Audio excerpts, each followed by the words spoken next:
Venha comigo para Colossenses capítulo 1. E vamos ler agora o versículo 19. E vamos buscar nessa noite, não somente a saúde para o nosso corpo físico, mas para a nossa alma e o nosso espírito. A Bíblia diz, porque foi agrado do Pai, que toda a plenitude nele habitasse, e que, havendo por ele feito a paz pelo sangue da sua cruz, preste atenção nisso, e que, havendo por Jesus feito a paz pelo sangue da sua cruz, por meio dele reconciliasse consigo mesmo todas as coisas, tanto as que estão no céu, como as que estão na terra. A vós também, que no outro tempo eres estranho, inimigo no entendimento pelas vossas obras más, agora contudo vos reconciliou no corpo da sua carne pela morte, para perante ele vos apresentar santo, irrepreensível e inculpáveis, se na verdade permanecerdes fundados e firmes na fé, e não vos moverdes da esperança do evangelho que tendes ouvido, o qual foi pregado a toda criatura que há debaixo do céu, do qual eu, Paulo, estou feito ministro. Queridos, preste muita atenção. Tenha o conhecimento, que é muito mais do que a informação. Cuidado e muito cuidado com o duplo pensamento.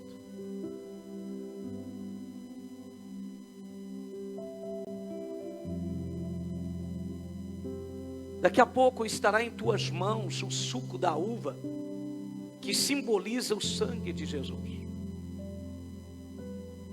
Quando o evangelho chegou a você, o evangelho a qual Paulo está dizendo que nós devemos permanecer firmes, fundados,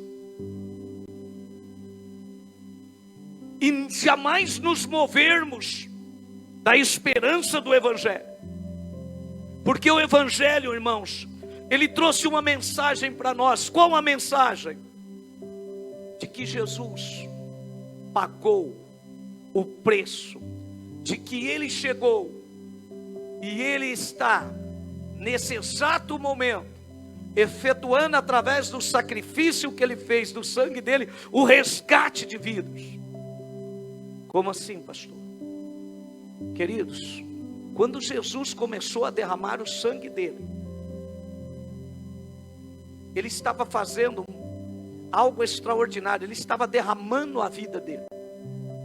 Ele estava derramando a vida dele. Quando Jesus começa, e aqui eu quero abrir parênteses, que ninguém tirou a vida de Jesus, ele a deu voluntariamente. Ele mesmo disse: ninguém tira a minha vida. Mas ele deu a vida, ele deu o sangue dele. E o sangue, ele é mais do que esse líquido que nós vemos. Humanamente falando, o sangue, ele conduz oxigênio para todo o nosso corpo. Ele leva todos os alimentos que o nosso corpo precisa. Ele distribui a vida. Por isso que no sangue está a vida. E quando você estava cantando somente uma gota do sangue de Jesus, você está falando de vida, da vida de Jesus. Gênesis capítulo 9, versículo 4, a Bíblia apresenta que no sangue está a vida. Gênesis capítulo 9, versículo 4, Noé sai da arca. E a Bíblia diz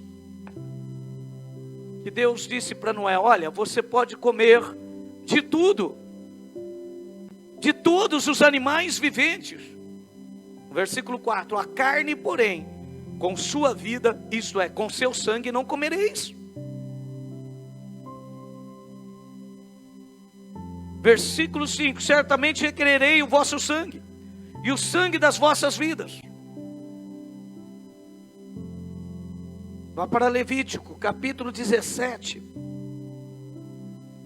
Levítico, capítulo 17. No versículo 10. E qualquer homem da casa de Israel, ou dos estrangeiros, que peregrinarem entre eles, que comer algum sangue, contra aquela alma porém a minha face, e a extirparei do seu povo, porque a vida da carne está no sangue, pelo que vô-lo tenho dado sobre o altar, para fazer expiação pelas vossas almas, porquanto é o sangue que fará expiação pela alma. No Velho Testamento, quando muitos começam a ler, começam a ficar espantados, né? Começam a ficar até aterrorizados. É morte de tantos animais.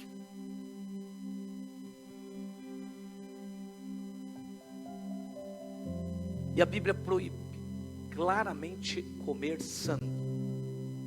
Mas pastor, isso é o Velho Testamento, não é? Então vamos para o Novo, Atos 15. Atos capítulo 15. O ato de comer sangue é satanismo. Atos 15, versículo 28. E eu sei que muitos de nós, até mesmo, eu trabalhei em açougue quando era adolescente, tinha lá meus 12 anos. Eu sei muito bem o que eu estou falando, irmãos. Atos capítulo 15, versículo 28. Na verdade pareceu bem ao Espírito Santo e a nós, não vos impormos mais encargo algum, senão essas coisas necessárias. Olha bem, necessário. Primeiro, que vos abstenhais das coisas sacrificadas aos ídolos. Vamos lá? Vamos entrar um pouquinho aqui? Por isso que crente não participa de festa junina. São Pedro é um hino, é um ídolo. Festa junina, crente não participa e não come as coisas. A ignorância é tão grande que crente começa a dar até os doces consagrados a demônios. Nós precisamos começar a tomar cuidado. Crente não participa de festas de idolatrias. Crente não coloca o filho no colinho do Papai Noel. Por quê? Porque o Papai Noel é uma mentira. E vem de uma tradição de São Nicolau. Me mostra São Nicolau na Bíblia. A Bíblia apresenta os nicolaítas, lá em Apocalipse. E que são demônios, vai ler. Está lá. Quando é escrito às igrejas, Deus disse que abomina essas coisas. Os crentes precisam se libertar. Os crentes têm a tendência do mundanismo rapidamente, irmãos. Tem uma facilidade do duplo pensamento. Deus fala uma coisa e eles fazem outra. Então aqui está bem claro, não participa das coisas sacrificadas aos ídolos. É a mesma coisa do ovinho da Páscoa. Se o teu filho e a tua filha saber o que é a Páscoa, meus irmãos, eles entram em pânico. Você quer ver por que a Páscoa o que é? Pega um cordeirinho, coloca dentro da tua casa, cria ele. Vai criando aquele animalzinho lindo, bonitinho, e chega no dia da Páscoa, você chama teu filho e passa o facão no pescoço dele. Isso é Páscoa. Em vez de pôr o ovo de chocolate, ponha ervas amargas e diga, coma. Que isso, pai? Isso simboliza o sofrimento do povo de Israel no Egito. Isso significa o sofrimento que nós também temos que passar muito mais agora. Por quê, pai? Porque lá no Egito o povo foi libertado pelo sangue de um animal, que era um cordeiro. Mas eu e você estamos sendo transportados do reino das trevas para o reino da luz, pelo sangue de Jesus Cristo.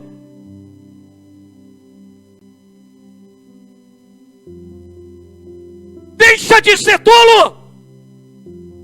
diabo não está brincando. Ele não vem com essa história de que não tem nada, não. Deixem colocar ovo na cara do teu filho e ele se esquece facilmente. São estratégias do diabo para se criar uma geração frouxa, que se vende e se corrompe por qualquer coisa. Olha o que está sendo escrito: vos abstenhai que é necessário. Quer ser crente? É aqui.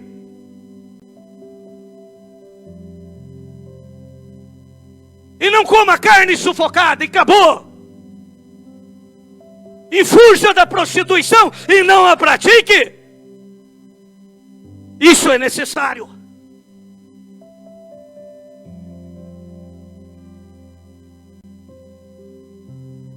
Muitos naqueles dias vão dizer: Senhor, Senhor, e Jesus vai dizer: não te conheço.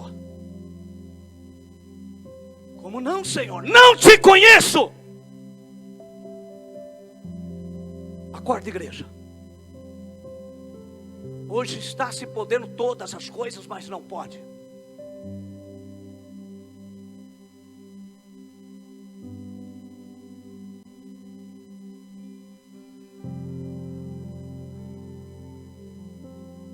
Cuidado com o duplo pensamento. Deus diz não pode, mas o diabo chega e diz para você: é claro que pode.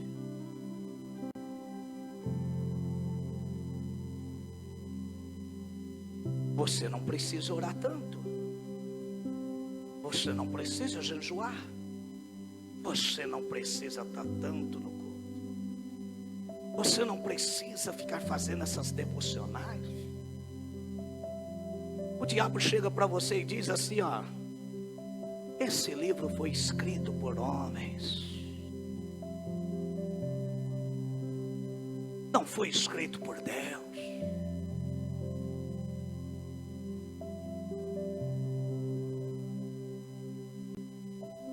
O diabo chega para você e diz: não,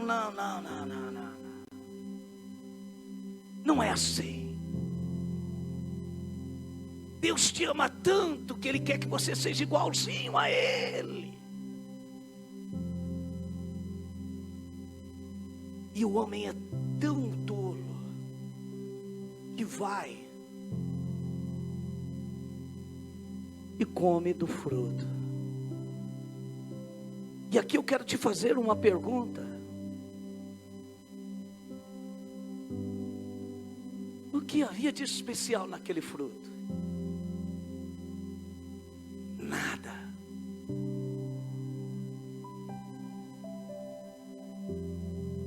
No fruto não, mas no mundo espiritual uma palavra que disse: no dia em que comerdes, você está me desobedecendo, você vai morrer. Paulo diz em Colossenses: se permanecerdes firme no Evangelho. O Evangelho é mudança de vida. Vamos para a mensagem de ontem à noite na rede de jovens. Ei, Daniel, você está indo para a Babilônia, só tem uma coisa: não se corrompa com eles, não viva como eles, não faça o que eles fazem, não coma o que eles comem, não pense o que eles pensem, mas seja totalmente fiel a mim. E foi o que Daniel fez. Quando Adão comeu daquele fruto, o mundo do Espírito entrou dentro dele, entrou dentro de Adão, algo que contaminou o seu sangue, e ele se tornou um homem maldito, desgraçado, escravo do diabo. E Romanos capítulo 5 diz que eu e você passamos a estar debaixo disso também. Romanos 5,12, portanto, como por um homem entrou o pecado no mundo, e o pecado a morte, assim também a morte passou a todos os homens, por isso que todos pecaram. Irmão, se você não sabe o que é isso, eu sei. Quando eu aceitei Jesus, houve uma purificação tão grande, que eu quero dizer para você, eu era um jovem, e o pecado me cercava por todo lado, e eu sabia que eu não podia pecar, era uma luta terrível. E quando eu cedi à tentação, eu sabia do seguinte: meu Deus, tem misericórdia de mim. Um desespero me abatia. Quem é crente de verdade, meu irmão, sabe o que é isso. Sabe? Porque recebeu uma nova natureza. E da onde vem essa natureza? A Bíblia diz que Deus procurou por todos os lados alguém que pudesse pagar o preço. Irmão, quantos homens você sabe na Bíblia que morreram, que deram a vida? Eu me lembro de Zacarias, eu me lembro, meu querido, de João Batista, eu me lembro de tantos, mas todos estavam debaixo dessa maldição. Em Salmos capítulo 49, a Bíblia diz que uma alma é tão caríssima, que não há como um ser humano pagá-la, para que ela seja salva. Salmos 49, 6. Aqueles que confiam na sua fazenda, e se gloriam na multidão das suas riquezas, nenhum deles de modo algum pode remir a seu irmão, ou dar a Deus o resgate dele, pois a salvação, a redenção de uma alma é caríssima, e cessará para sempre. Era impossível que um ser humano pudesse pagar pela minha e pela sua salvação. Estávamos totalmente destituídos da presença de Deus. Escute bem, meu irmão, Eclesiastes 7:20. Eclesiastes 7:20 diz claramente: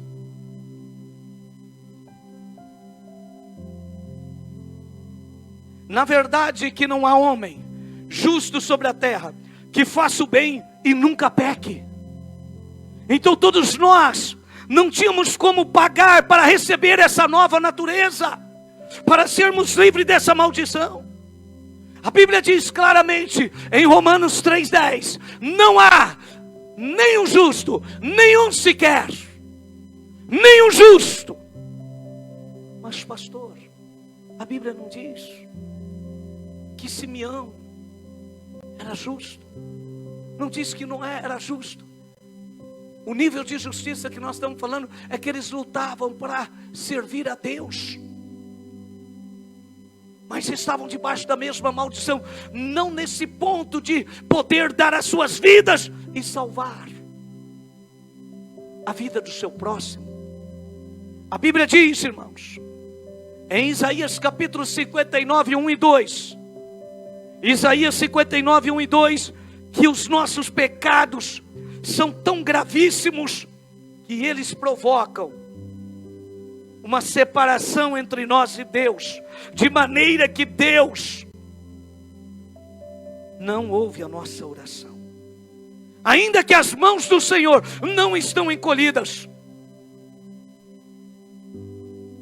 e nem os seus ouvidos agravados, para que não possa ouvir, mas os meus e os seus pecados.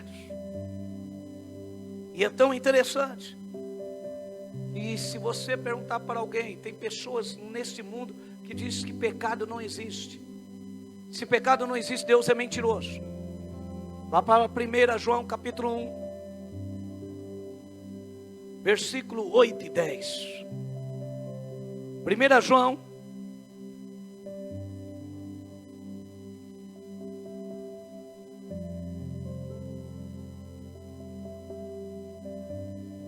1 João capítulo 1, versículo 8.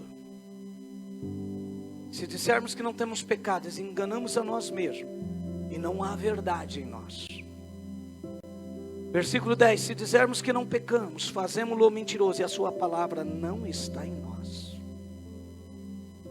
A coisa é tão séria, irmão, que Deus olhou, Deus de lá do céu, Deus contemplou toda a terra, procurou alguém. Olha o que aconteceu em Ezequiel capítulo 22. Ezequiel capítulo 22.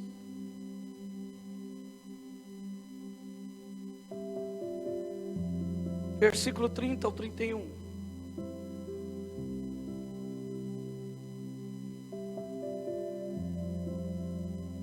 E busquei dentre eles um homem que estivesse tampando o mundo, e estivesse na brecha perante mim por essa terra, para que eu não a destruísse, porém a ninguém achei.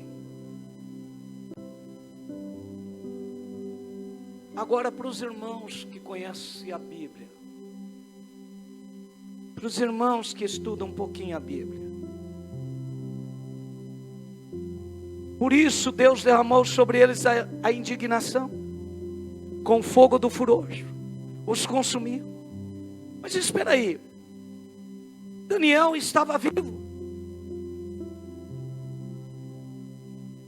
Daniel estava no auge da sua força como homem. Isaías havia acabado de passar sobre a face da terra. Irmãos, escute bem, Ezequiel, o próprio que está aqui escrevendo, tendo visões de Deus, Deus não achou ninguém. As suas desgraças, as suas dores, suas enfermidades, são resultado dessa herança que tivemos de Adão.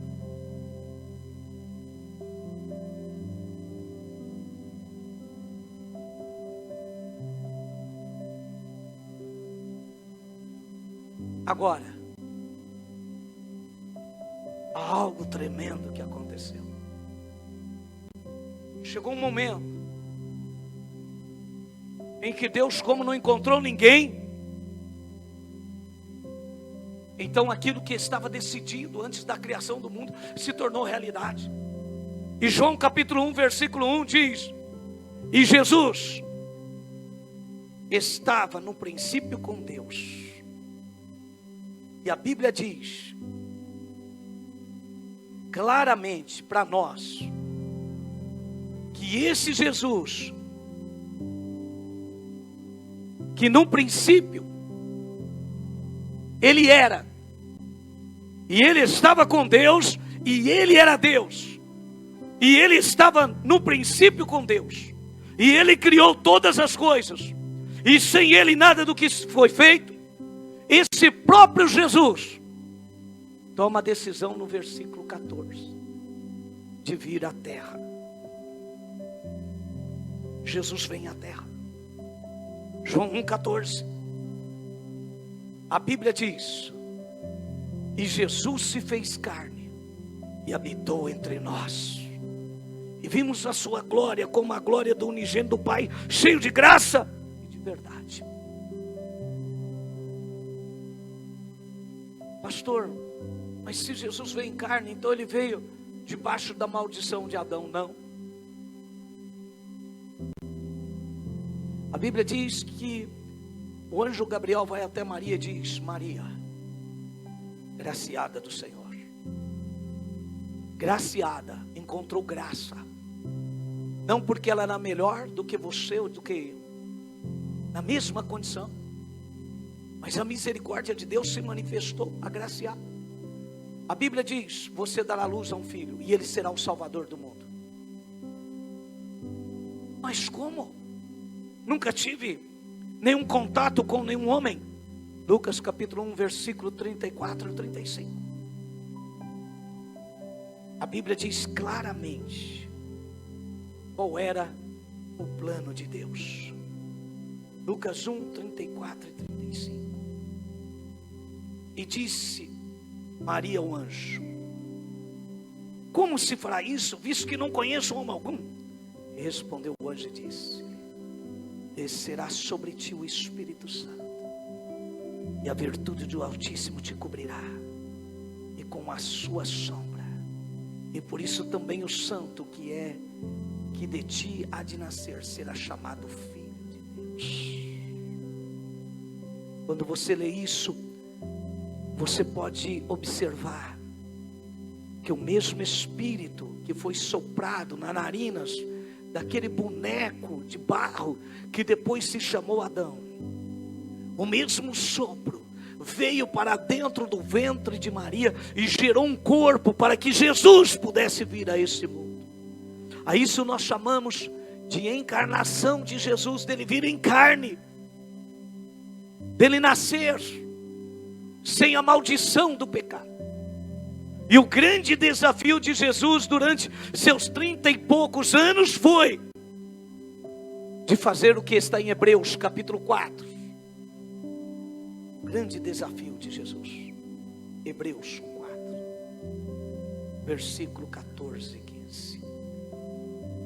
Visto que temos um grande e sumo sacerdote, Jesus, Filho de Deus, que penetrou nos céus, retenhamos firmemente a nossa confissão. Porque não temos um sumo sacerdote que não possa compadecer-se das nossas fraquezas, porém um que, como nós, em tudo foi tentado, mas sem pecado.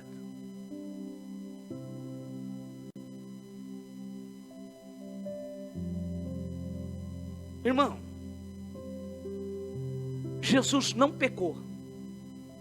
E vamos lá, um dia ele estava diante de uma multidão, João capítulo 8, ele olhou para a multidão e disse para eles assim, vá para João capítulo 8, no versículo 44, ele chama toda aquela multidão, ou quase uma totalidade daquela multidão, ou a liderança ali que estava dos fariseus e dos saduceus, de filhos do diabo.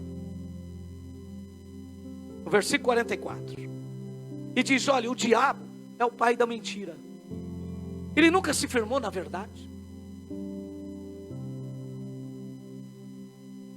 e ele é homicida desde o princípio. Agora, Jesus disse, vamos lá, Jesus chama eles de mentirosos, filhos do diabo. Agora no versículo 46, aí Jesus olha e diz assim: e quem dentre vós me convence de pecado?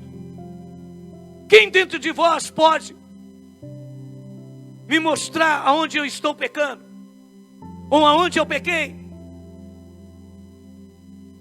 E a Bíblia diz, irmãos, que era esse Jesus, o único suficiente, o único em condições de poder pagar o preço, que não cedeu à tentação, que não se entregou ao pecado, porque no reino espiritual, para se remover essa maldição, para se pagar a dívida, somente um homem com sangue, sem a contaminação do pecado. Vá para Hebreus capítulo 9, versículo 22.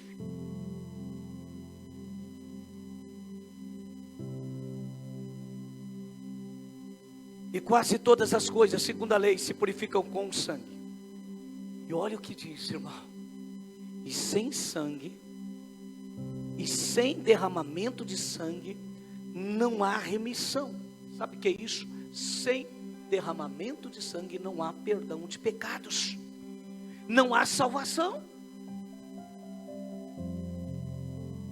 Eu quero que você entenda isso.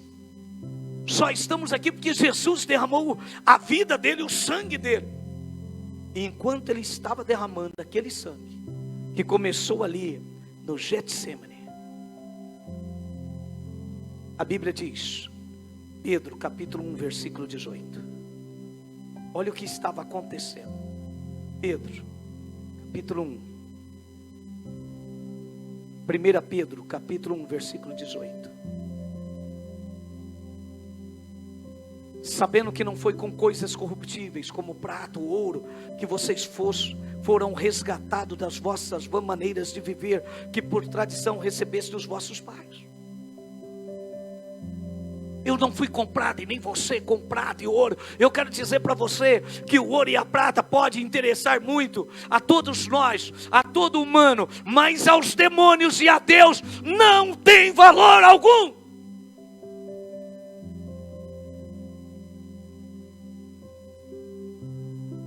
Nem todo ouro deste mundo e nem toda prata, todo diamante pagaria pelo preço da sua vida. Mas no versículo 19, mas com o precioso sangue de Cristo, como de um cordeiro imaculado e incontaminado, foi que eu e você foi comprado.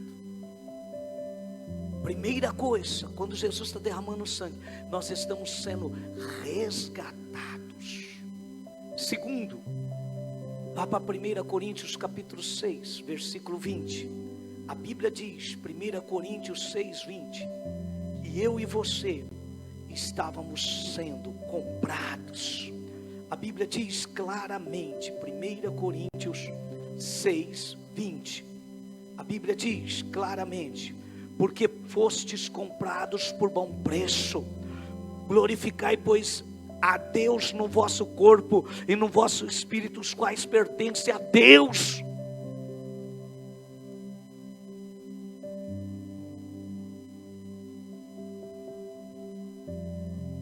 O teu corpo e o meu corpo pertencem a Deus, não mais me pertence. E 1 Tessalonicenses 5:23 diz assim, que naquele dia você vai ter que devolver o seu corpo a Deus. Por isso veja bem o que você está fazendo com o seu corpo, veja bem o que você está colocando no seu corpo, veja bem como você está usando o seu corpo. Você vai apresentar-se diante dele, e se você crê ou não, você vai. 1 Coríntios 7, 23, foste comprado por bom preço, não vos façais servos dos homens. Tem gente, irmão, sendo escravos dos homens.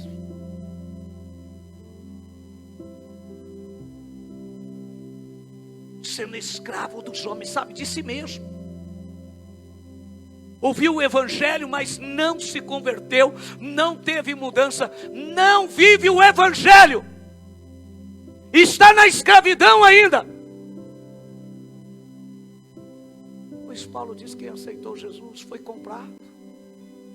E o crente, irmão, ele recebeu o reino de Deus, que é 3 coisas: justiça, paz e alegria do Espírito Santo. Quando Jesus estava derramando sangue, ele estava nos lavando. Apocalipse capítulo 1. Ou melhor, ainda vamos continuar no comprando. Vamos para Apocalipse. Ele estava nos comprando. Apocalipse capítulo 5, versículo 9 e o 10. Jesus está derramando o sangue dele, e os demônios não estão imaginando o que está acontecendo, irmãos. E Jesus vai derramando o sangue dele.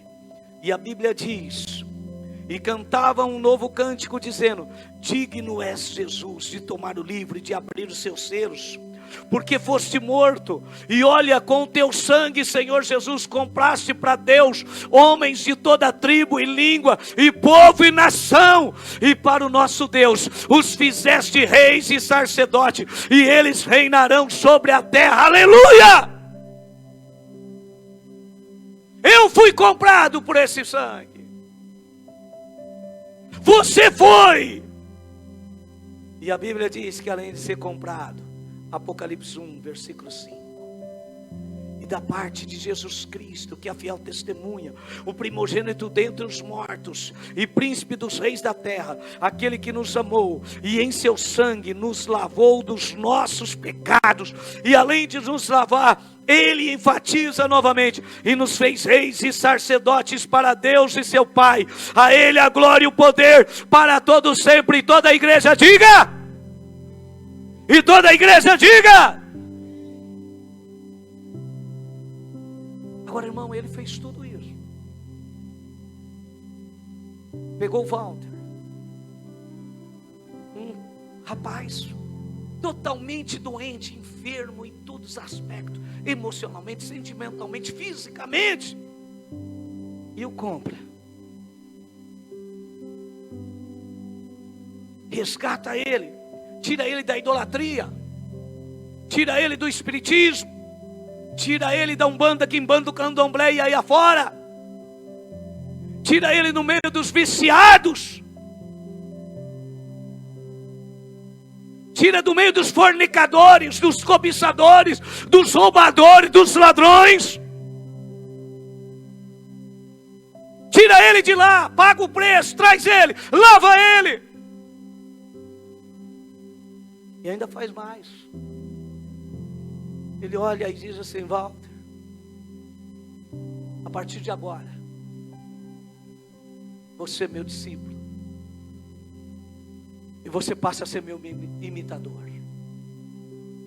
Eu quero te dizer, Walter, eu vou te conduzir até Deus Pai. Mas eu não posso, Senhor, eu sou injusto.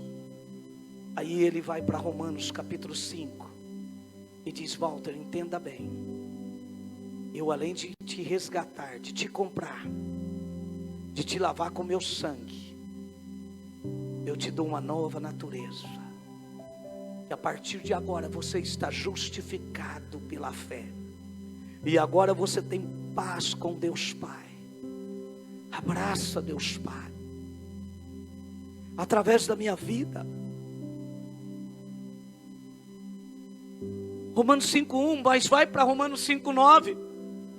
Logo muito mais agora, tendo sido justificado pelo seu sangue, seremos por ele salvos da ira. Irmão, eu quero dizer para você que é somente o sangue de Jesus Cristo que pode produzir salvação. Não há salvação fora de Jesus. Olha o versículo 8. Deus Pai provou o seu amor para contigo em que Cristo Jesus morreu por você, sendo você e eu ainda pecadores. Você está justificado, Walter. Walter, você está justificado. E aí, meu irmão, um dia ele chegou e além de me dar salvação, me encheu do Espírito dele.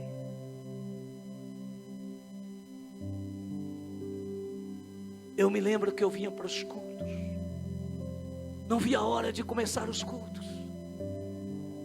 E eu no meio lá dos bancos, irmãos, eu só queria uma coisa: que começassem os louvores e nós começássemos a orar, e eu me transbordar ainda mais do Espírito Santo no meio dos irmãos.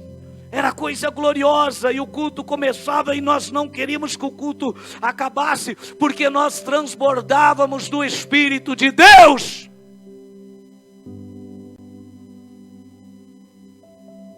Sabe por quê? Volta para Colossenses 1, versículo 19. Porque foi agrado do Pai, Colossenses 1, versículo 19. Os músicos, os diáconos. Porque foi agrado do Pai que toda a plenitude, todo o poder habitasse em Jesus. E que, havendo Jesus feito a paz pelo sangue da sua cruz, por meio de Jesus, reconciliou consigo mesmo todas as coisas, tanto as que estão na terra como as que estão no céu. Irmão, Jesus colocou tudo em ordem novamente. Olha o que ele está dizendo: a vós também, que no outro tempo erais estranho e inimigo no entendimento pelas vossas obras más, agora contudo vos reconciliou. Eu era inimigo de Deus. Eu até acreditava que Deus existia, mas eu fazia tudo errado, por causa das tradições que eu havia recebido.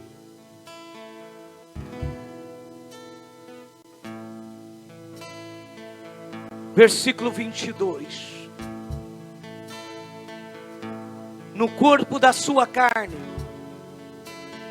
pela morte, para perante ele vos apresentar santo, irrepreensíveis e inculpáveis.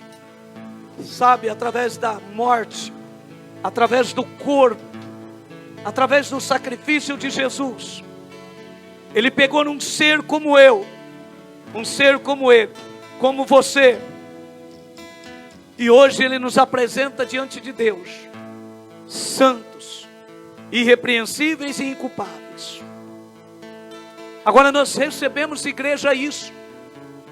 Por isso que um dia foi feito o apelo para você se entregar para Jesus. Você foi conduzido até o batismo nas águas. Você foi chamado ao corpo de Cristo para participar da ceia do Senhor.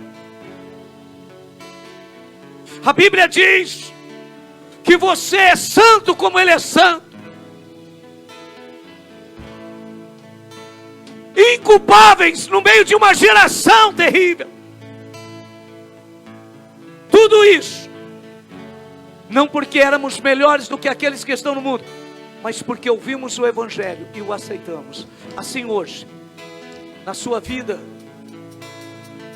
você que está na sua casa, você que está aqui, essa mesma virtude, esse mesmo poder, pode mudar totalmente você.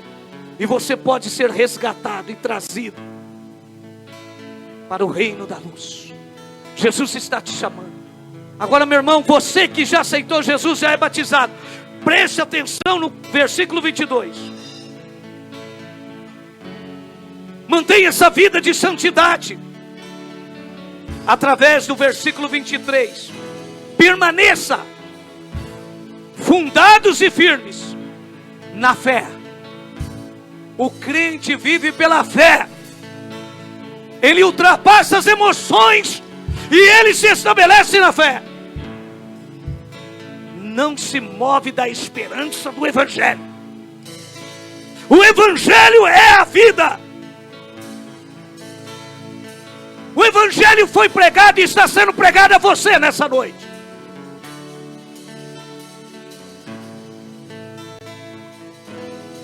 O Evangelho é a verdade. E hoje nós trazemos a nossa memória o pão e o cálice, que representam o corpo e o sangue de Jesus. O corpo e o sangue de Jesus. Lembre-te que ainda continua a guerra. De um lado a voz do Espírito de Deus, o corpo e o sangue de Jesus. Do outro lado, Satanás tentando arrancar você, te oferecendo os manjares. Decida se você permanece firme, fundado e na fé e na esperança, que daqui a pouquinho nós vamos cear pessoalmente com Ele. Por isso, julgue-se a si mesmo e coma e beba do pão. Você que é batizado, segure na sua mão. Você que ainda não é, se prepara. E vamos para o batismo. Vamos para o batismo. Em nome de Jesus nas águas.